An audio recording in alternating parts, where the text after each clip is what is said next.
हम देखते हैं क्वेश्चन बैंक, जहां जहां क्वेश्चन बैंक में मेरा सबसे ज्यादा जरूरत होगा वहां वहां हम आपके लिए उपलब्ध होंगे। जब भी पांडवों को कृष्ण की आवश्यकता पड़ी, या जब भी किसी जरूरतमंद व्यक्ति को भगवान कृष्ण की आवश्यकता पड़ी, भगवान कृष्ण वहां वहां मौजूद हुए। चाहे वह द्रौपदी ही क्यों ना हो, जब द्रौपदी का चीरहरण हो रहा था तो भगवान कृष्ण उनको इतना वस्त्र दिए कि दुशासन जो है साड़ी खींचते खींचते, साड़ी का पल्ला खींचते खींचते थक गया, लेकिन द्रौपदी के शरीर से वस्त्र समाप्त नहीं हुआ। आपको जब भी, जिस समय भी, जहां भी क्वेश्चन बैंक में हमारी आवश्यकता होगी और हमको भी लगेगा नहीं यहां पर हमें काम करना चाहिए आपके लिए, हम वहां पर आपके लिए काम करेंगे।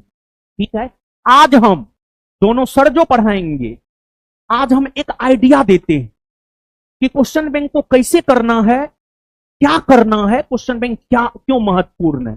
समझ गए? तो आइए क्वेश्चन पे।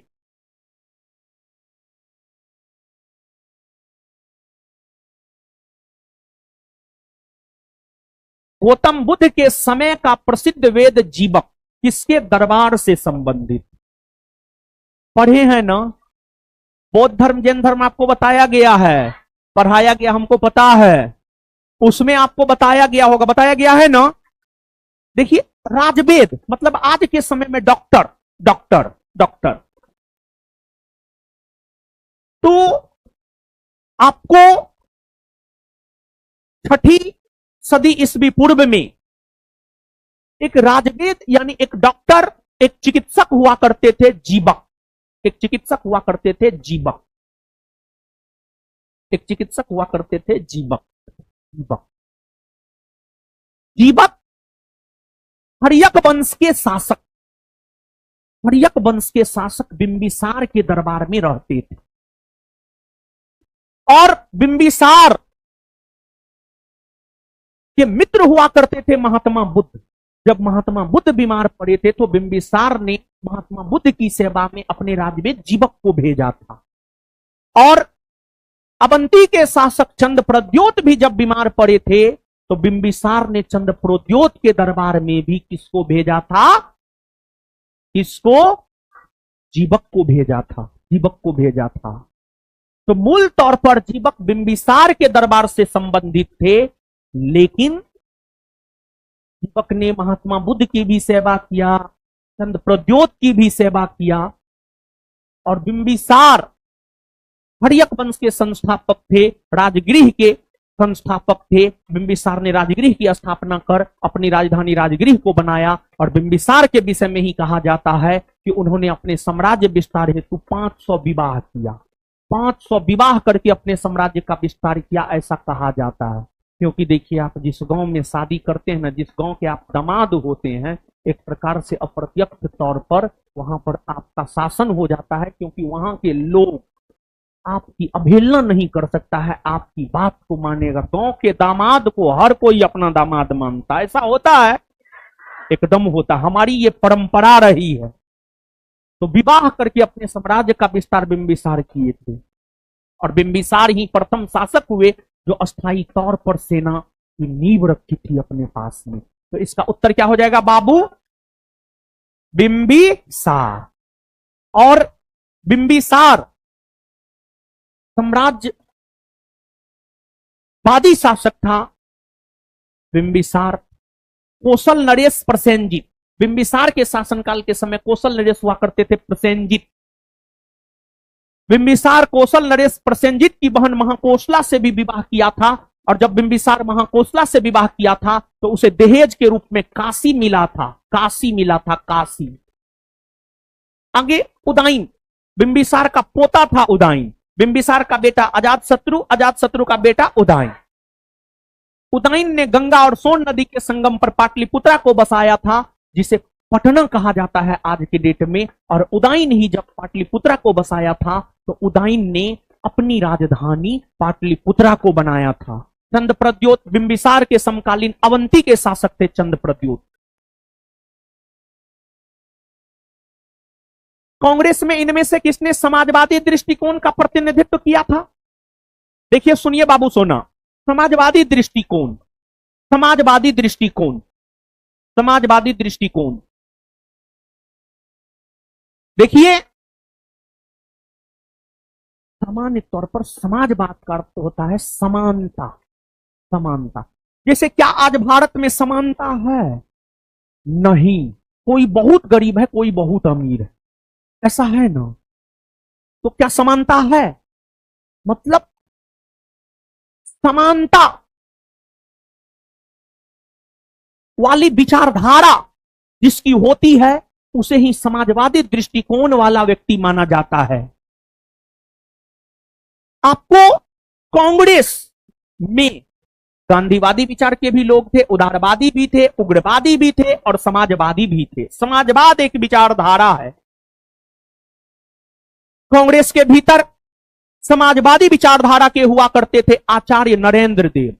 कांग्रेस के भीतर समाजवादी विचारधारा के हुआ करते थे, कांग्रेस के भीतर समाजवादी विचारधारा के हुआ करते थे जयप्रकाश नारायण, राम मनोहर लोहिया, मीनू मसानी, अच्युत पटवर्धन और हद तक जवाहरलाल नेहरू भी समाजवादी विचारधारा के हुआ करते थे। जवाहरलाल नेहरू ने एक बार कांग्रेस के वार्षिक अधिवेशन की अध्यक्षता करते हुए यह कहा कि मैं राजा और राजतंत्र में विश्वास नहीं करता हूं, मैं समाजवादी विचारधारा में विश्वास करता हूं, मैं समाजवादी हूं, मैं समाजवादी हूं। यह पंडित जवाहरलाल नेहरू का स्टेटमेंट था। और कांग्रेस के भीतर समाजवादी विचारधारा का नेतृत्व करते हुए ही आचार्य नरेंद्र देव ने मीनू मसानी, जयप्रकाश नारायण के साथ मिलकर 1934 ईस्वी में 1934 ईस्वी में Congress socialist party, Congress Samajwadi party की स्थापना किया। Congress socialist party, Congress Samajwadi party की स्थापना किया। तो कांग्रेस समाजवादी पार्टी की स्थापना कब हुई है बाबू? 1934 में हुई है। और किसने किया है? आचार्य नरेंद्र देव। किसने किया है? किसने किया है? उत्तर क्या होगा बाबू? नरेंद्र देव, नरेंद्र देव। राजेंद्र प्रसाद कांग्रेसी थे, गांधीवादी थे। ये राजेंद्र प्रसाद गांधीवादी थे, मौलाना आजाद गांधीवादी थे, सरदार पटेल गांधीवादी थे, क्योंकि ये सभी गांधी जी के विचारों से प्रेरित थे और गांधी जी के विचारों पर चलते थे। राजेंद्र प्रसाद के बारे में तो कहा जाता है कि गांधी जी अगर राजेंद्र प्रसाद को बोल देते थे कि यहां बैठे रहना, बैठले रहते, उठते नहीं थे। इतने बड़े गांधीवादी थे राजेंद्र प्रसाद। गांधी जी जो कह दिए उसको मानते थे। सरदार पटेल तो थोड़ा आलोचना भी कर देते थे गांधी जी की बातों का, लेकिन आपको राजेंद्र प्रसाद जो गांधी जी कह दिए बस, हाँ, मूर्ख की तरह मानना, समझे? तो आगे बढ़ते हैं। तो मतलब यहां पर आप समझिएगा, शुरू में जानते एगो हिस्ट्री, एगो पॉलिटी, एगो ज्योग्राफी दी है, ताकि आप देखिए हिस्ट्री भी है, पॉलिटी भी है, ज्योग्राफी भी है। समझ गए? आगे देखिए ज्योग्राफी का ये क्वेश्चन, कौन सा एक महाद्वीप जिससे होकर कर्क रेखा, भूमध्य रेखा और मकर रेखा गुजरती है? अफ्रीका महादेश। अफ्रीका महादेश। कौन महादेश बाबू? अफ्रीका महादेश। यहां पर मानचित्र नहीं लगाया, मानचित्र लगाना चाहिए भी। हाँ, लगाया है। देखिए बाबू, पृथ्वी है। संपूर्ण पृथ्वी की अगर बात की जाए तो संपूर्ण पृथ्वी को 179 अक्षांश रेखा में बांटा गया। संपूर्ण पृथ्वी को 179 अक्षांश रेखा में बांटा गया है। उन अक्षांश रेखाओं में कुछ महत्वपूर्ण अक्षांश रेखा है। 0 डिग्री अक्षांश रेखा, 23.5 डिग्री उत्तरी अक्षांश रेखा, 23.5 डिग्री दक्षिणी अक्षांश रेखा। ये जो लाइन हम आपको बाबू खींच रहे हैं, ये 0 डिग्री अक्षांश रेखा है। इस 0 डिग्री अक्षांश रेखा को हम लोग क्या कहते हैं? तो इस 0 डिग्री अक्षांश रेखा को हम लोग विषुवत रेखा कहते हैं। विषुवत रेखा कहते हैं। फिर एक 23.5 डिग्री उत्तरी अक्षांश रेखा है। इससे ऊपर जाइएगा उत्तरी गोलार्ध, नीचे आइएगा दक्षिणी गोलार्ध। उत्तरी गोलार्ध में ये जो बाबू रेड कलर से हम आपको खींच रहे हैं, ये 23.5 डिग्री उत्तरी अक्षांश रेखा है, और इस 23.5 डिग्री उत्तरी अक्षांश रेखा को बाबू हम लोग कहते हैं कर्क रेखा। क्या कहते हैं बाबू? कर्क रेखा, कर्क रेखा कहते हैं। और फिर उसी प्रकार से विषुवत रेखा से जब हम लोग नीचे आएंगे दक्षिणी गोलार्ध, और दक्षिणी गोलार्ध की अगर हम बात करें बाबू, तो दक्षिणी गोलार्ध में जो पिंक कलर से हम आपको रेखा खींच रहे हैं, ये आपको 23.5 डिग्री दक्षिणी अक्षांश रेखा है, यानी मकर रेखा है। 23.5 डिग्री दक्षिणी अक्षांश रेखा को ही हम लोग मकर रेखा कहते हैं, मकर रेखा कहते हैं। अब यहां पर बाबू आप देखिए, रेड कलर कर्क रेखा, ब्लैक विषुवत रेखा या भूमध्य रेखा, विषुवत रेखा को ही भूमध्य रेखा या इक्वेटर भी कहते हैं, और 23.5 डिग्री दक्षिणी अक्षांश रेखा को हम लोग मकर रेखा कहते हैं। अब आप बाबू देखिए विषुवत रेखा, कर्क रेखा और मकर रेखा। सबसे पहले बाबू आप देखिए कर्क रेखा। कर्क रेखा उत्तरी अमेरिका महादेश से होकर गुजरती है, कर्क रेखा अफ्रीका महादेश से होकर गुजरती है, और कर्क रेखा एशिया महादेश से होकर गुजरती है। ये उत्तरी अमेरिका महादेश है, ये अफ्रीका महादेश है, और ये एशिया महादेश है। तो कर्क रेखा बाबू उत्तरी अमेरिका महादेश, अफ्रीका महादेश और एशिया महादेश से होकर गुजरती है। और फिर विषुवत रेखा, विषुवत रेखा दक्षिणी अमेरिका महादेश से होकर गुजरती है, अफ्रीका महादेश से होकर गुजरती है, और एशिया महादेश से होकर गुजरती है। और फिर मकर रेखा दक्षिणी अमेरिका महादेश, अफ्रीका महादेश और ऑस्ट्रेलिया से होकर गुजरती है, और मकर रेखा लगभग ऑस्ट्रेलिया महादेश के बीचों बीच से होकर गुजरती है, और ऑस्ट्रेलिया को लगभग 2 बराबर भाग में विभाजित करती है। तो इसमें आप गौर फरमाइए, उत्तरी अमेरिका महादेश से कर्क रेखा गुजरती है, दक्षिणी अमेरिका महादेश से विषुवत रेखा और मकर रेखा गुजरती है, अफ्रीका महादेश से कर्क रेखा भी, विषुवत रेखा भी और मकर रेखा भी गुजरती है, आंसर अफ्रीका।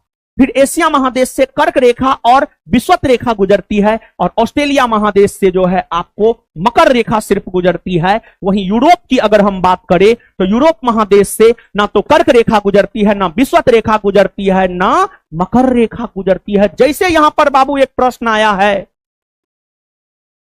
कि किस महादेश से होकर कर्क, विषुवत, मकर तीनों गुजरती है, आंसर अफ्रीका आपने देखा। उसी प्रकार से बाबू अगर आपसे पूछ दिया कौन ऐसा महादेश है जिससे होकर ना कर्क, ना विषुवत, ना मकर रेखा गुजरती, आंसर क्या होगा? क्या होगा?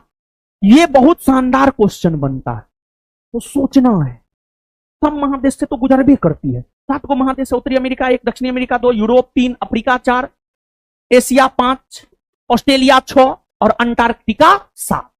दक्षिणी ध्रुवीय क्षेत्र में अंटार्कटिका है 7। तो इन महादेशों में 2 महादेश है जिससे होकर ना कर्क, ना विषुवत, ना मकर रेखा गुजरती है। एक है उत्तरी ध्रुवीय क्षेत्र में स्थित यूरोप महादेश, और दूसरा है दक्षिणी ध्रुवीय क्षेत्र में स्थित अंटार्कटिका। अंटार्कटिका। इस लाइन को बाबू आप क्वेश्चन पे ही लिखिए या फिर कॉपी में लिखिए कहीं पर। ये सब लाइन हम जो लिखा दिए वो सब जरूर याद रखिए, समझ गए? लिखिएगा बाबू, यूरोप और अंटार्कटिका, यूरोप और अंटार्कटिका, ये 2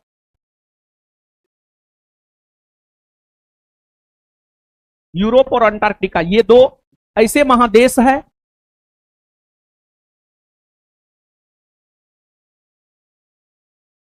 यूरोप और अंटार्कटिका, ये 2 ऐसे महादेश है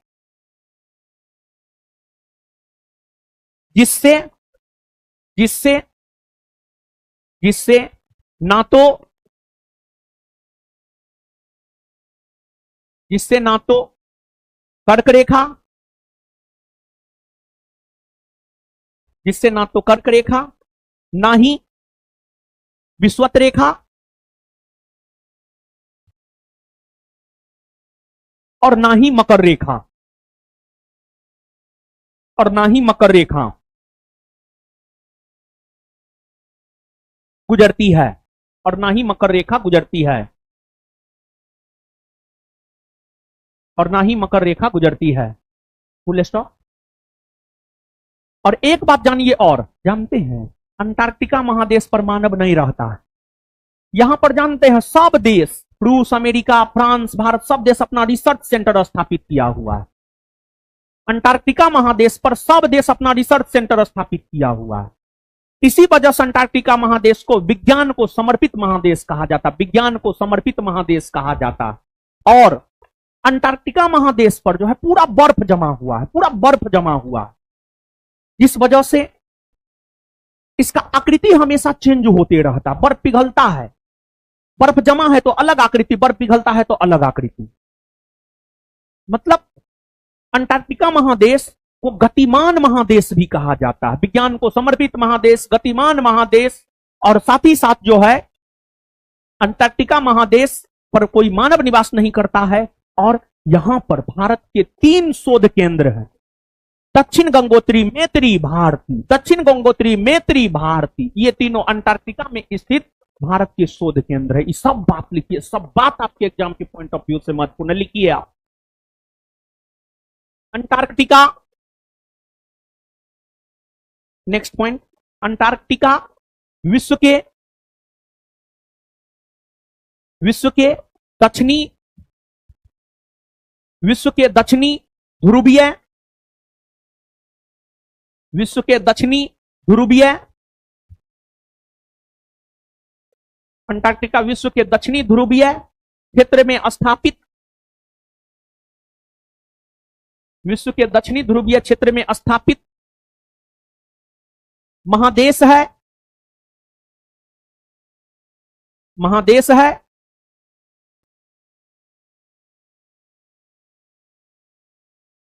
जहां मानव निवास नहीं करता है,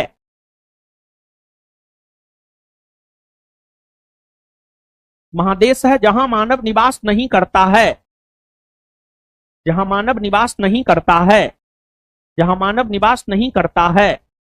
इस महादेश, इस महादेश, इस महादेश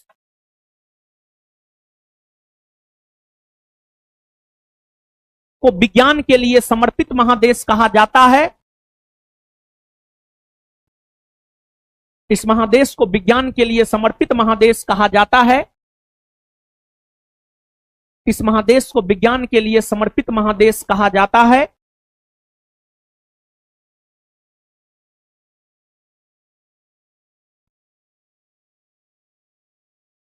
क्योंकि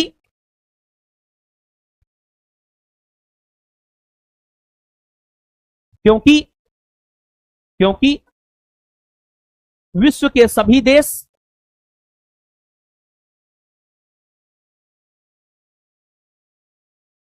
क्योंकि विश्व के सभी देश यहां अपना अनुसंधान केंद्र, क्योंकि विश्व के सभी देश यहां अपना अनुसंधान केंद्र स्थापित किया है।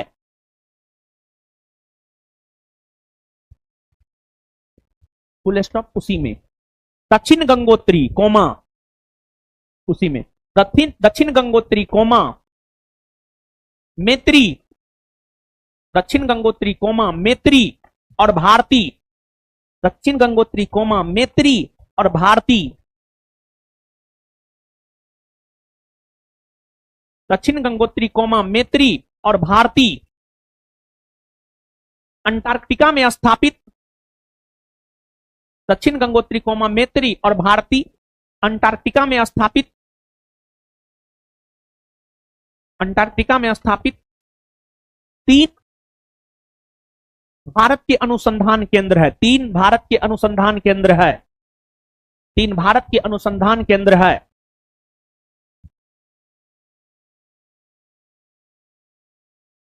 इस महाद्वीप को गतिशील महाद्वीप भी कहा जाता है। उसी में इस महाद्वीप को गतिशील महाद्वीप भी कहा जाता है। इस महाद्वीप को गतिशील महाद्वीप भी कहा जाता है। इस महाद्वीप को गतिशील महाद्वीप भी कहा जाता है। Full stop, full stop. चलिए अब आगे आइए, ये सब बात आप बाबू याद रखिएगा। अब आगे आइए,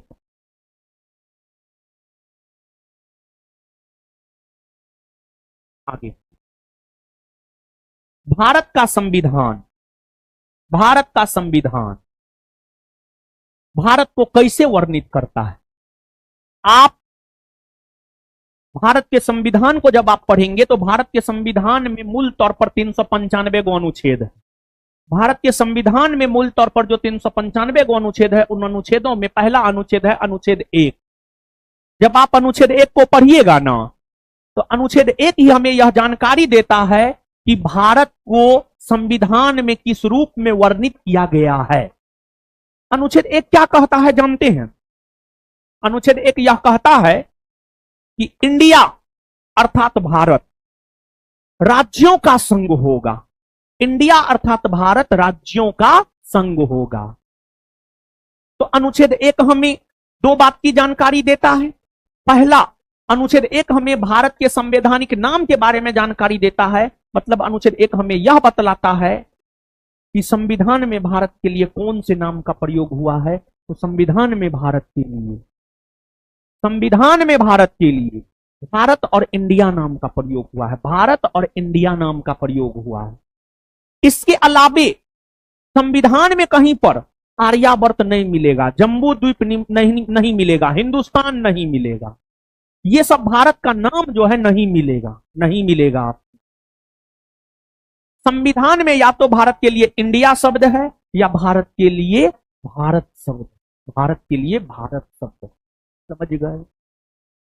तो एक ये जानकारी अनुच्छेद 1 देता है। दूसरा, अनुच्छेद 1 हमें यह जानकारी देता है भारत राज्यों का संघ है, भारत राज्यों का संघ है। तो आंसर हो जाएगा इसका क्या? बी।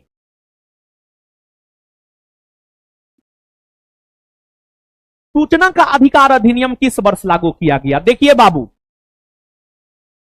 सूचना का अधिकार, सूचना का अधिकार आज के डेट में हम लोगों का अधिकार है। मतलब आज के डेट में हम सूचना प्राप्त कर सकते हैं। जैसे मान लिया जाए कि महात्मा गांधी सेतु पुल बन रहा है।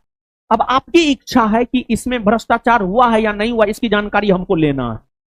आप सूचना के अधिकार के तहत इसकी जानकारी ले सकते हैं। बहुत बड़ा अधिकार है ये। और सूचना का अधिकार हद तक भ्रष्टाचार पर अंकुश लगाने का काम किया है, लेकिन फिर भी भ्रष्टाचार समाप्त हो नहीं पाया है, क्योंकि भ्रष्टाचार भारत के डीएनए में है। इसी वजह से भ्रष्टाचार भारत से खत्म होना थोड़ा मुश्किल है। लेकिन फिर भी भारत सरकार के द्वारा जो तमाम पहल किए जा रहे हैं, उन पहल के जरिए भ्रष्टाचार पर अंकुश लगा है, भ्रष्टाचार पर रोक लगा है। सूचना का अधिकार अधिनियम वर्ष 2005 में कांग्रेस की सरकार के द्वारा पारित किया गया था और इस पर राष्ट्रपति ने अपना मंजूरी 15 जून 2005 को दिया। 15 जून 2005 को दिया और यह लागू हुआ है 12 अक्टूबर 2005 से। 12 अक्टूबर 2005 से सूचना का अधिकार अधिनियम लागू हुआ है, लेकिन ऑप्शन में 12 अक्टूबर 2005 है ही नहीं। 15 जून 2005 को राष्ट्रपति, देखिए जब कोई अधिनियम, कोई बिल आता है तो उसको लोकसभा राज्यसभा पारित करता है, फिर राष्ट्रपति के पास जाता है, राष्ट्रपति अपना मंजूरी देता है, तब वह कानून बन जाता है। तो सूचना के अधिकार अधिनियम को राष्ट्रपति ने अपना मंजूरी 15 जून 2005 को दिया है और यह लागू 12 अक्टूबर 2005 से हुआ है। लेकिन इसमें 12 अक्टूबर 2005 है नहीं। तो इसी सब क्वेश्चन में कॉमन सेंस यूज करते हुए ऑप्शन के अकॉर्डिंग आंसर टिक करना है। मतलब यहां पर उस डेट को टिक करना है जिस डेट में राष्ट्रपति ने इस पर अपनी मंजूरी दिया है। तो इस प्रश्न का उत्तर हो जाएगा सूचना का अधिकार अधिनियम 15 जून 2005। और एक बात जान लो बाबू, हम कितनों तुमको पढ़ा दे, अगर तुम में कॉमन सेंस नहीं है तो जनरल कंपटीशन में बाबू तुम्हारा रिजल्ट नहीं हो सकता है। तो कॉमन सेंस डेवलप करना होगा। अगर नहीं है, कहां पे क्या सोचना है, कहां पर ऑप्शन के अकॉर्डिंग आंसर करना है। अब सवाल उठता है कि कॉमन सेंस डेवलप कैसे होगा? तो कॉमन सेंस डेवलप होगा जब तुम दिमाग के लिए कुछ करोगे। और दिमाग के लिए भी एक्सरसाइज करना होता है, दिमाग के लिए अच्छा भोजन खाना होता है, दिमाग को अच्छा बनाने के लिए जो है अच्छी पुस्तकें पढ़नी होती है, अच्छे लोगों के संसर्ग में रहना होता है, पॉजिटिव रहना होता है, तब कॉमन सेंस का विकास होगा। किताब पढ़ना होता है। समझ गए? तो आंसर होगा ए। आम चुनाव के बाद प्रोटेम स्पीकर, आम चुनाव के बाद प्रोटेम स्पीकर। देखिए आम चुनाव, आम चुनाव का मतलब क्या होता है जानते हैं बाबू? आम चुनाव का मतलब होता है लोकसभा का चुनाव। सामान्य तौर पर जब आप आम चुनाव देखिए ना, तो आप समझ लीजिए बाबू इसका मतलब लोकसभा के चुनाव की बात कर रहा है। सामान्य तौर पर अगर आप आम चुनाव देखिए तो आम चुनाव का मतलब बाबू आप क्या समझ लीजिए? तो आम चुनाव का मतलब आप बाबू समझ लीजिए लोकसभा का चुनाव, लोकसभा का चुनाव, लोकसभा का चुनाव, लोकसभा का चुनाव। देखिए पूरे देश को वर्तमान में 543 543 लोकसभा क्षेत्र में बांटा गया है। 543 लोकसभा क्षेत्र में बांटा गया है।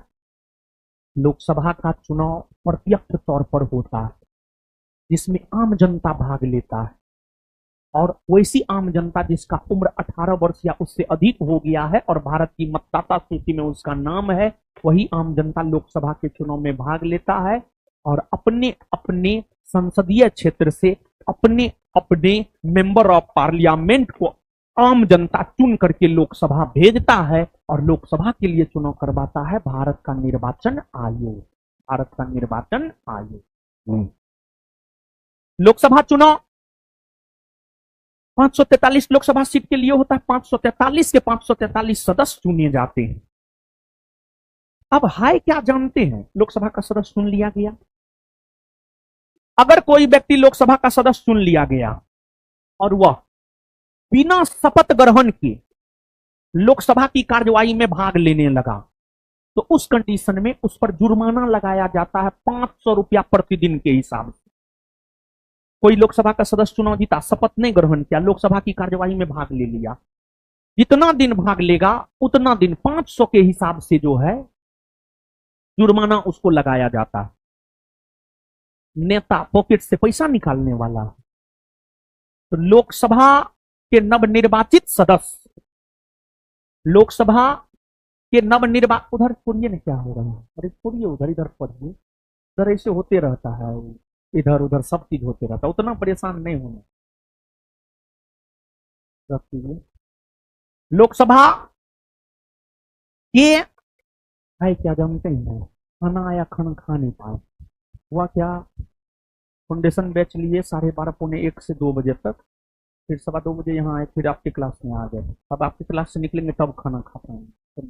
चाय है, समझिए।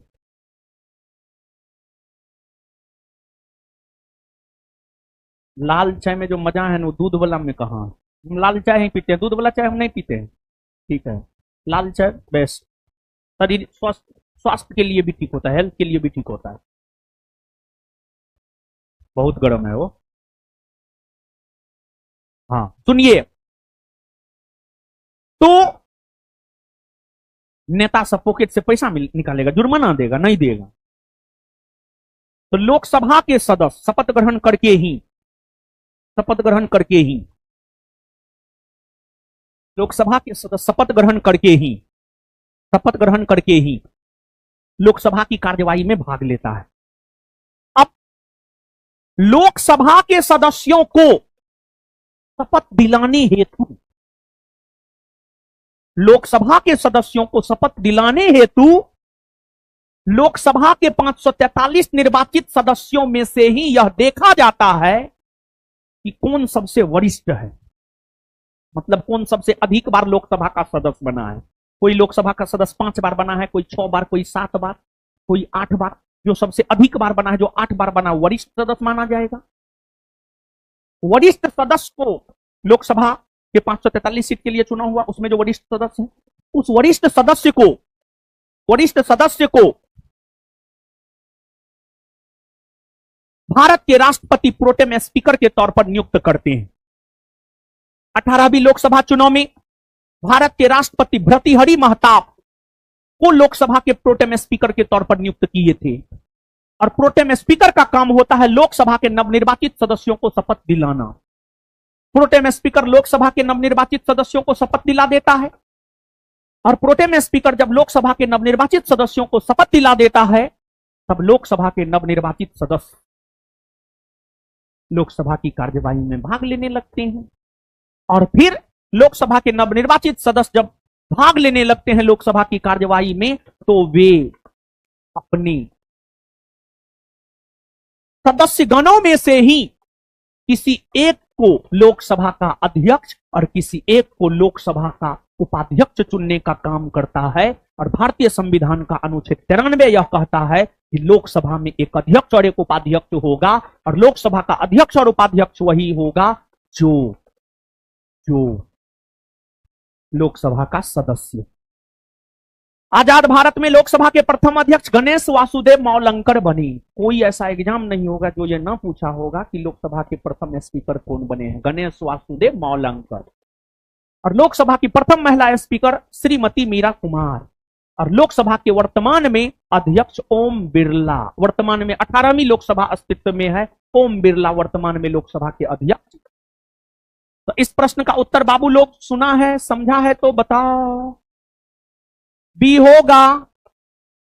हाँ, आगे, भारत के संविधान का विचार किसने दिया? क्या कोई दिक्कत हो उस क्वेश्चन में? नहीं ना। देखिए सुनिए, एगो बात बताते हैं। यूपीएससी दीजिएगा ना, यूपीएससी दीजिएगा, प्रीलिम्स अगर में भी दीजिएगा या क्वेश्चनों देखिएगा, अगर अच्छे से नहीं पढ़े रहिएगा, क्वेश्चन आंसर देखिएगा, आपको लगे यू उत्तर हो सकता है, बीओ हो सकता है, सीओ हो सकता है, डीओ हो सकता है, लेकिन उसमें उत्तर एक गो होता है। जैसे अब मान लिया जाए कि आपके सामने प्रस्ताव आया कि आप आलिया भट्ट से विवाह कीजिएगा कि कैटरीना कैफ से। आप तो कहिएगा एकरो से हो जाए तो ओकरो से कर लेंगे, ओकरो से हो जाए तो ओकरो से कर लेंगे, लेकिन होगा तो किसी एक से ही। फिर दोनों अब शादीशुदा हो गई, दोनों शादीशुदा हो गई।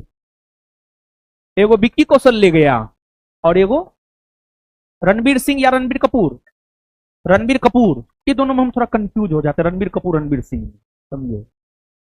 हाँ, रणबीर सिंह की कपूर। हाँ ठीक है, जो भी ले गया ना अपना, छोड़िए। अब हमको उससे क्या मतलब। वैसे ही सुनिए,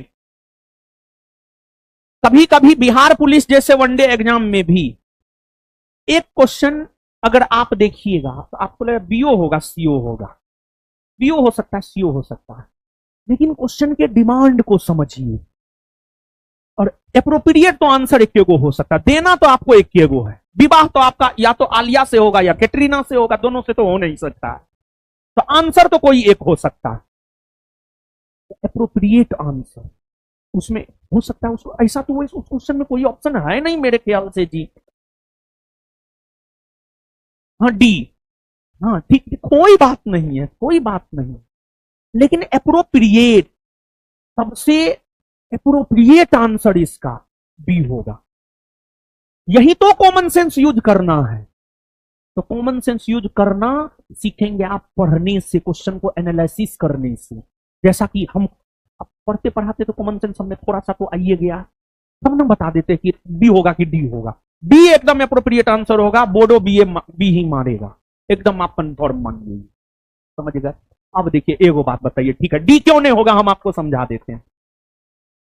अब मान लिया जाए कि केंद्र में बीजेपी की सरकार बनी, यानी लोकसभा के चुनाव में बीजेपी बहुमत में आ गया, बीजेपी बहुमत में आ गया, लेकिन कांग्रेस का कोई सदस्य, लगातार 10 बार लोकसभा का सदस्य चुना गया है, सबसे वरिष्ठ कांग्रेसी कोई है, तो क्या द्रौपदी मुर्मू उस कांग्रेसी को प्रोटेम स्पीकर नियुक्त कर देगी? कदापि नहीं, बल्कि बीजेपी के चुने हुए सदस्यों में द्रौपदी मुर्मू यह देखेंगी कि बीजेपी में कौन सबसे वरिष्ठ है।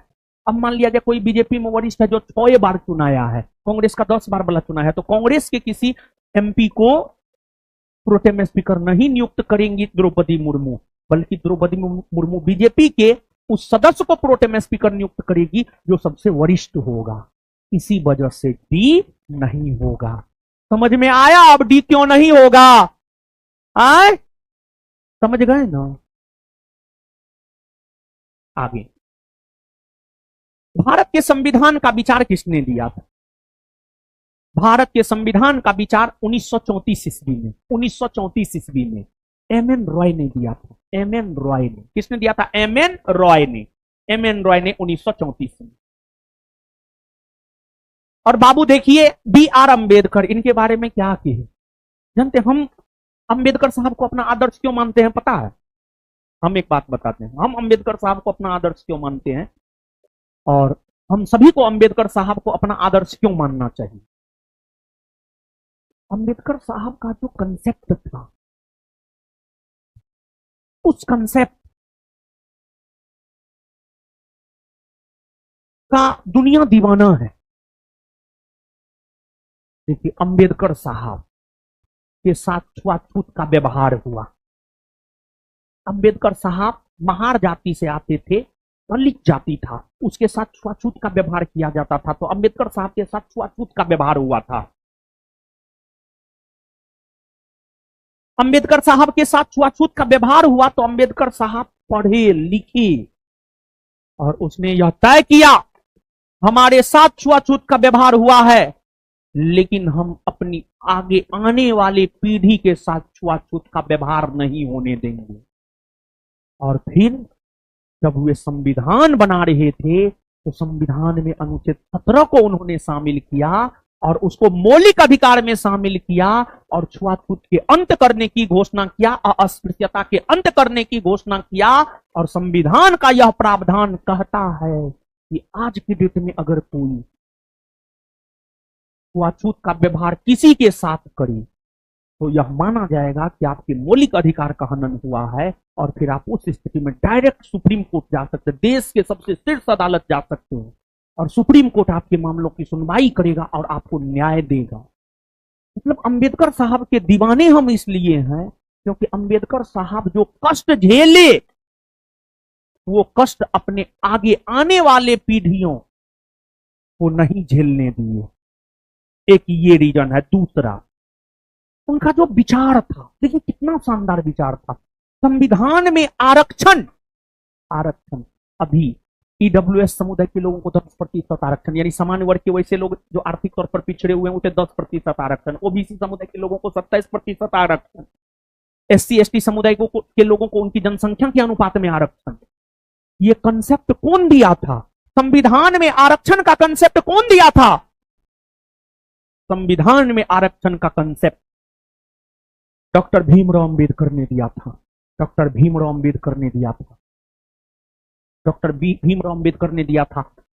महात्मा गांधी और अंबेडकर साहब के बीच जो पूना समझौता हुआ है सितंबर 1932 में, वो पूना समझौता से ही तो आरक्षण का कंसेप्ट आया है।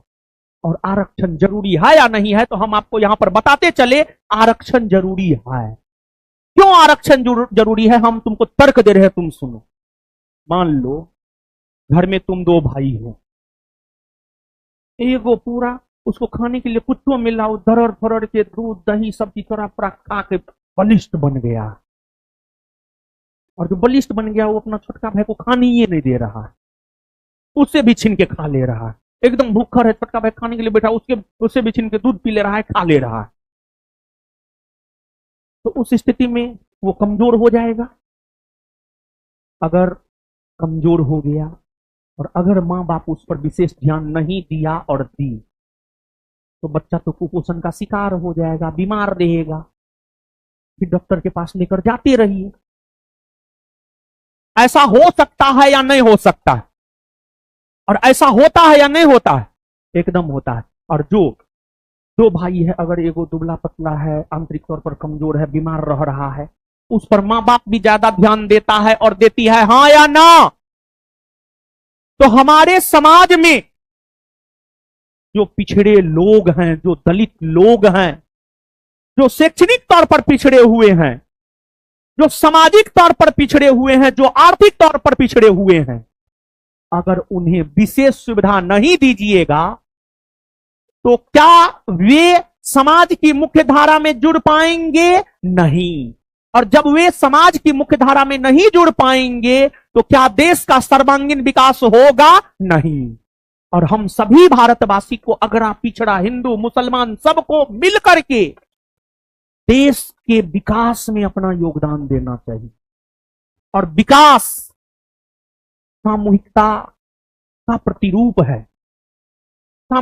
सामाजिक सामूहिकता ही देश को विकास के पथ पर ला सकता है। सामाजिक सामूहिकता ही देश को विकास के पथ पर ला सकता है। तो आरक्षण का कंसेप्ट अंबेडकर साहब ही दिए। सामान्य तौर पर दलित और पिछड़े जाति के लोग तो अंबेडकर साहब का खुले तौर पर समर्थन करते हैं, लेकिन ऊंची जाति के लोग विरोध करते हैं। तो हम ऊंची जाति के लोगों को यह कहना चाह रहे हैं, आज के डेट में ऊंची जाति के लोगों को जो केंद्र की मोदी सरकार के द्वारा 10% आरक्षण दे दिया गया है, क्योंकि संविधान में आरक्षण का प्रावधान अंबेडकर साहब करके गए थे। इसी वजह से ऊंची जाति के भी वैसे लोग जो आर्थिक तौर पर पिछड़े हुए हैं, उन्हें भी 10% आरक्षण मिला है। तो ऊंची जाति के लोगों को भी अंबेडकर साहब के विचारों का समर्थन करना चाहिए, क्योंकि वो भी उससे लाभान्वित होते। हाँ या ना? यही सब रीजन है, समझ गए। और अंबेडकर साहब को भारतीय संविधान का निर्माता माना जाता है, भारतीय संविधान का निर्माता। और ऐसा ना है कि सिर्फ अंबेडकर साहब संविधान बनाए, संविधान सभा ने बनाया, संविधान सभा के सदस्य अंबेडकर साहब, लेकिन संविधान बनाने में सबसे बड़ा योगदान उनका रहा है।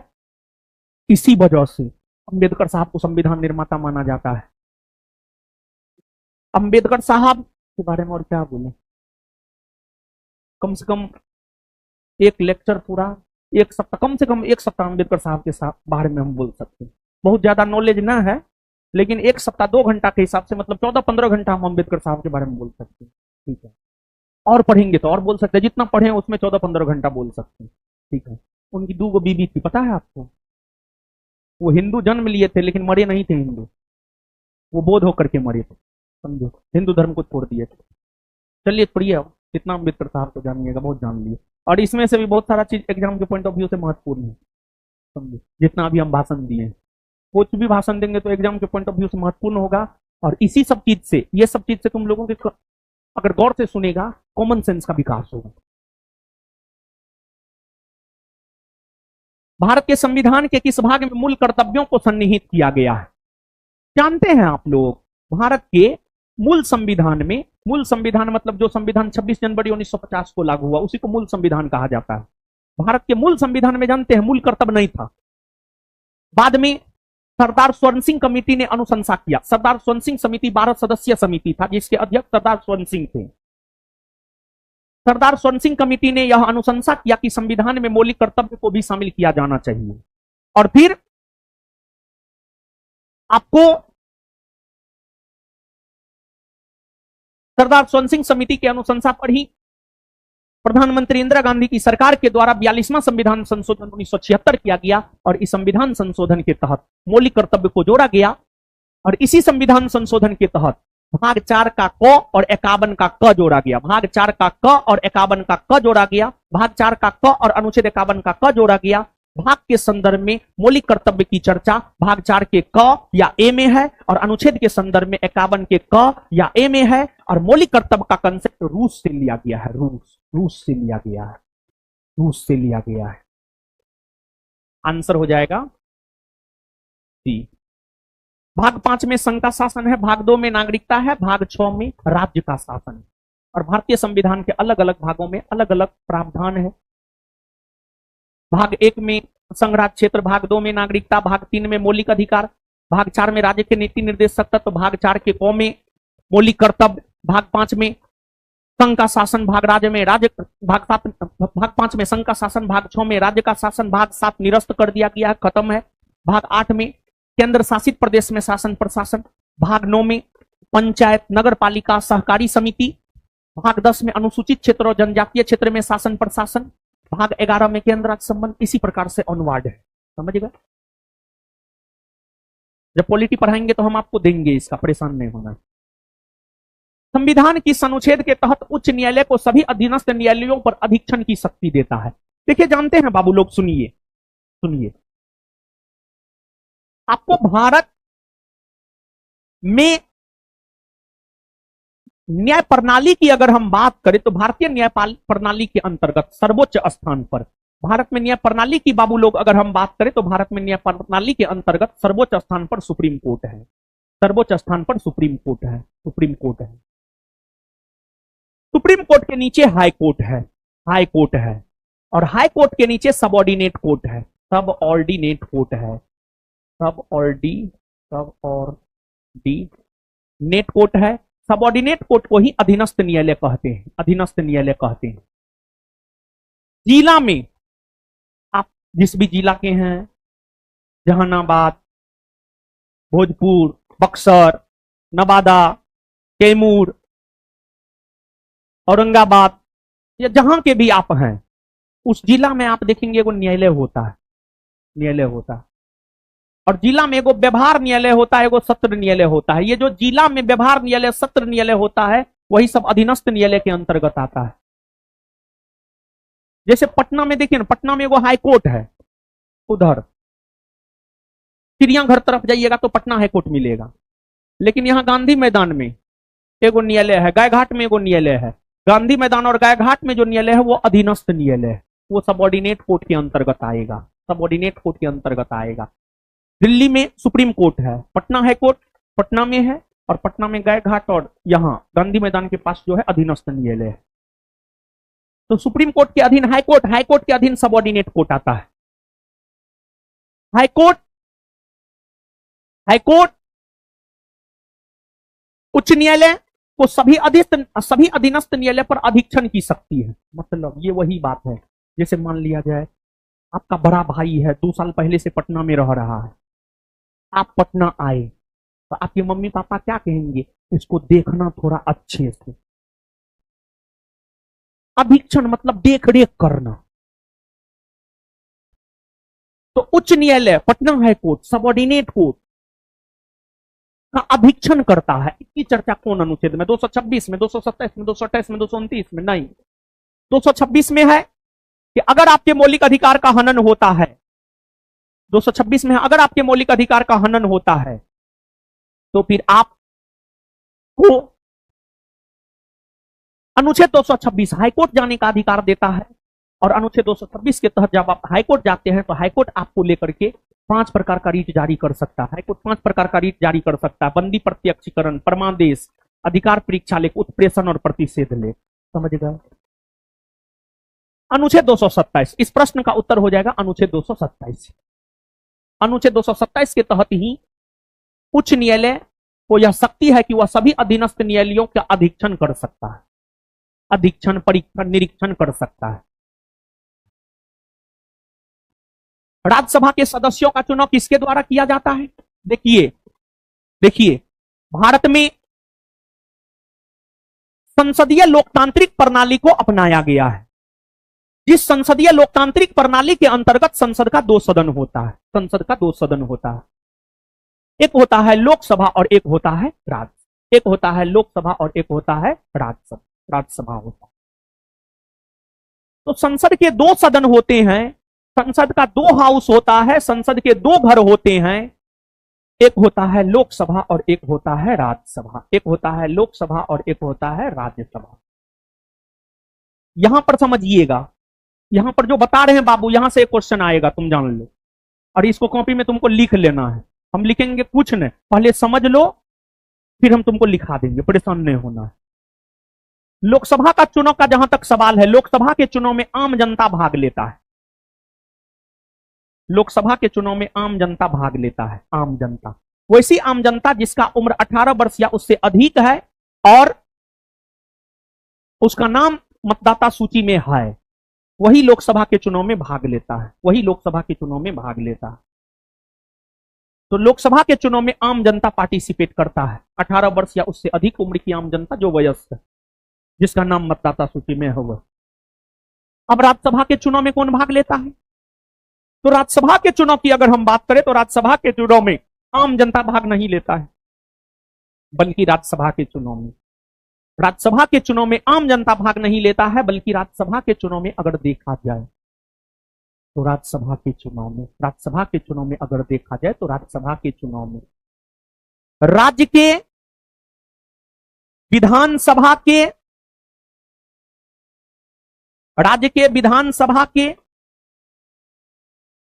निर्वाचित सदस्य,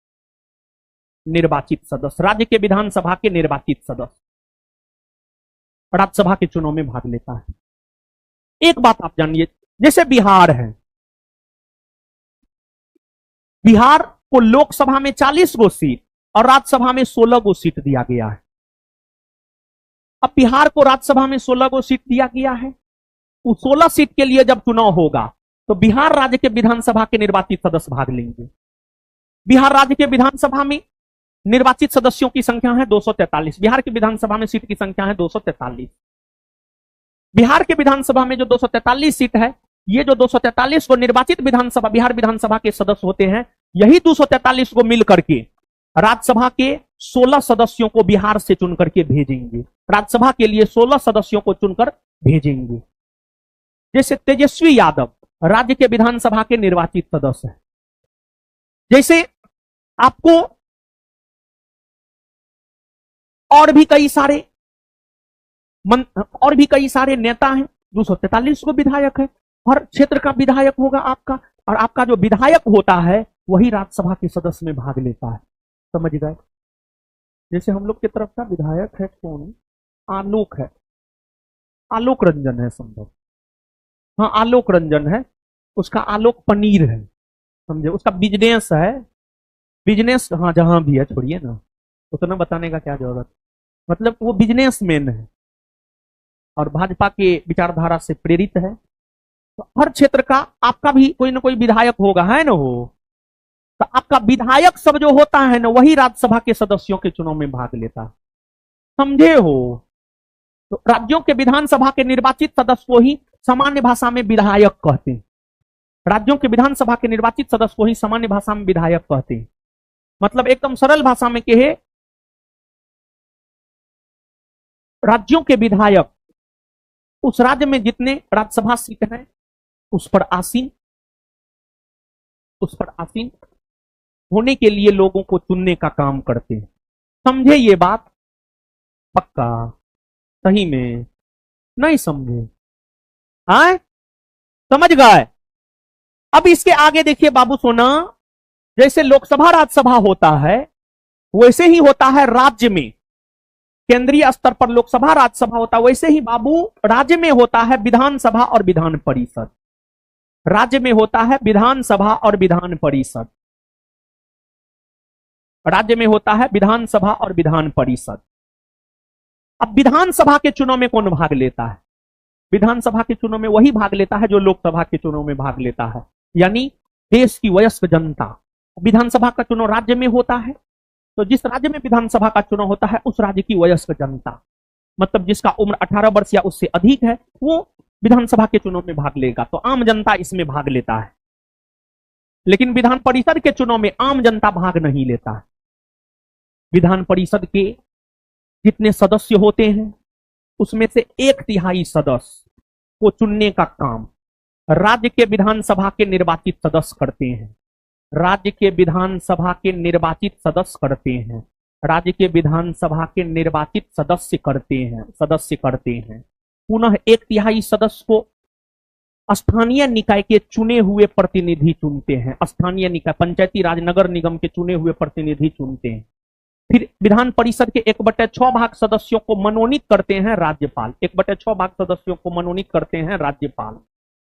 और फिर 1/12 भाग सदस्यों को चुनने का काम शिक्षक करते हैं, और 1/12 भाग सदस्यों को चुनने का काम करता है छात्रगण, जो ग्रेजुएट है उस प्रकार के छात्रगण, स्टूडेंट।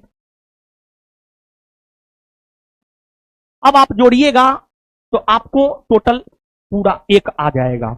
1/3, 1/3, 1/6 प्लस 1/12, 1/12 सबको जोड़िएगा तो 1 आ जाएगा।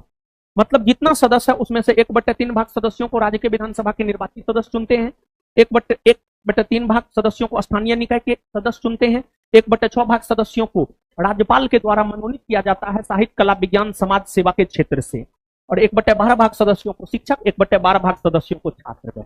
समझ गए? तो कौन किसके चुनाव में भाग लेता है, किसका चुनाव में कौन भाग लेता है, ये बात हम आपको बता दिए, इसको आप याद रखिएगा। अब इसको आप लिख लीजिए। कैसे लिखिए? लोकसभा और राज्यों के विधानसभा के चुनाव में आम जनता भाग लेता है। लोकसभा और राज्यों के विधानसभा चुनाव में, लोकसभा और राज्यों के विधानसभा चुनाव में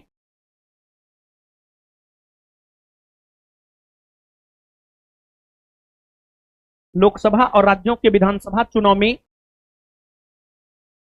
लोकसभा और राज्यों के विधानसभा चुनाव में वैसी आम जनता भाग लेता है जिसका उम्र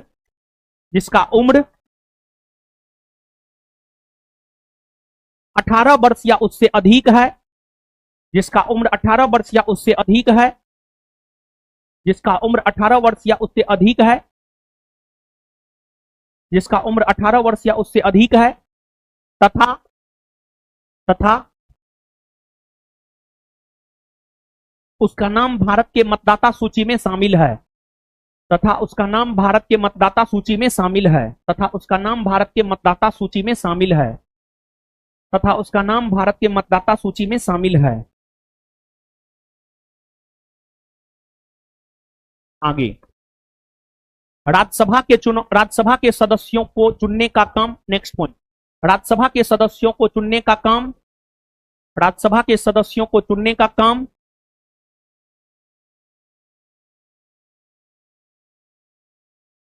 राज्यसभा के सदस्यों को चुनने का काम, राज्यसभा के सदस्यों को चुनने का काम, राज्यसभा के सदस्यों को चुनने का काम, चुनने का काम राज्य के विधानसभा के निर्वाचित सदस्य करते हैं। राज्यसभा के सदस्यों को चुनने का काम राज्य के विधानसभा के निर्वाचित सदस्य करते हैं। राज्यसभा के सदस्यों को चुनने का काम राज्य के विधानसभा के निर्वाचित सदस्य करते हैं।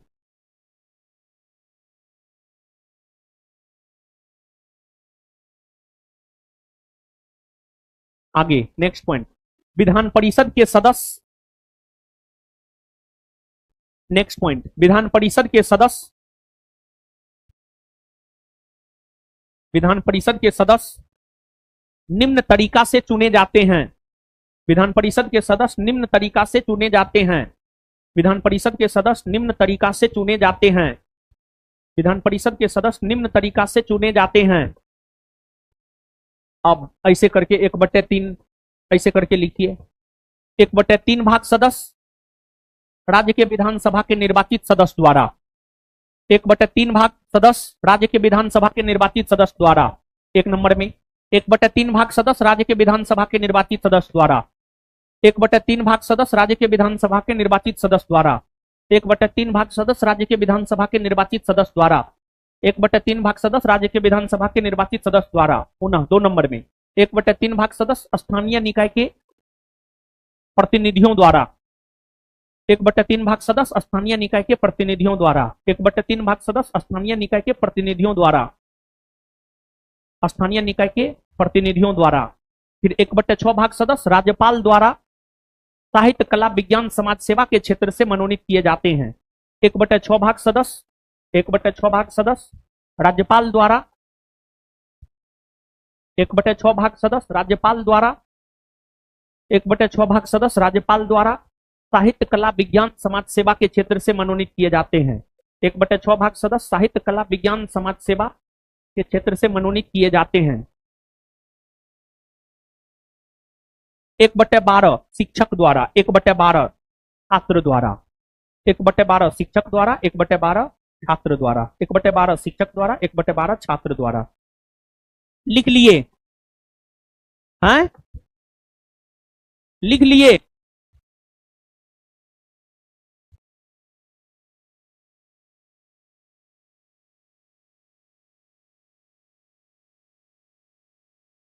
अब लिखे, हुआ, हो गया?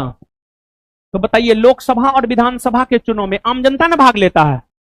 हाँ, लोकसभा विधानसभा के चुनाव में कौन भाग लेता है? लोकसभा राज्य के विधानसभा के चुनाव में कौन भाग लेता है? और राज्यसभा के चुनाव में? अगर आप समझे हैं तो इसका उत्तर बताइए।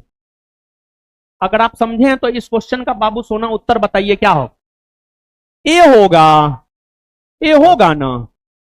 चलिए, इतना समझ में आया, इतना ही रहने की, भूख लगी आप। अब कंटिन्यू चलेगा ये रूटीन, एक रोज बताए थे, कल हम क्लास आएंगे तो हम रूटीन बता देंगे, ठीक है? आगे अभी जाना नहीं है, क्लास खत्म नहीं हुआ है। मैथ रीजनिंग भी आपको पढ़ना है, क्योंकि आपके एग्जाम में 10 को मैथ रीजनिंग भी आता है। तो 3 बज करके 45, 46, 47, 48 मिनट हुआ। 12 मिनट बाद, 12 मिनट में आप लोग माइंड फ्रेश कर लीजिए, जीएस से अपने माइंड को मैथ रीजनिंग की ओर ले जाइए। 12 मिनट बाद मैथ का क्लास 4 बजे से शुरू होगा, आप सब लोग मैथ का क्लास कीजिए, ठीक है। फिर मैथ का क्लास करके तब आप घर जाइएगा। हो गया आज का क्लास, यहीं तक काट दो, ऑनलाइन काटो।